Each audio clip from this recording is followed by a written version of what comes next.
بے شک اللہ صبر کرنے والوں کے ساتھ ہے، ان اللہ مع الصابرین۔ یہ قرآن کریم کی ایک بہت ہی خوبصورت آیت ہے جس میں اللہ تعالی نے صبر کرنے والوں کو اپنی خاص معیت اور مدد کی خوشخبری دی ہے۔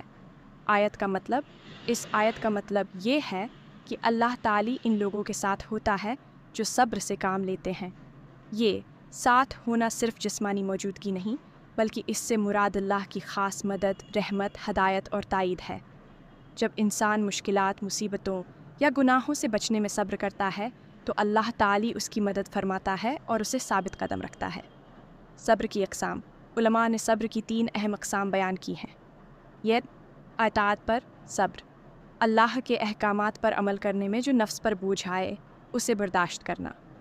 2 معصیت سے صبر، گناہوں اور نافرمانیوں سے اپنے آپ کو روکے رکھنا چاہے نفس کتنا ہی اس کی طرف مائل ہو۔ 3 مصیبت پر صبر، تکالیف، بیماریوں اور دیگر پریشانیوں پر جزا فضا نہ کرنا بلکہ اللہ کی رضا پر راضی رہنا۔ یہ آیت مومنوں کے لیے ایک بہت بڑی تسلی اور حوصلہ افزائی ہے کہ اگر وہ ہر حال میں صبر کا دامن تھامے رکھیں گے تو اللہ کی مدد ان کے شامل حال رہے گی۔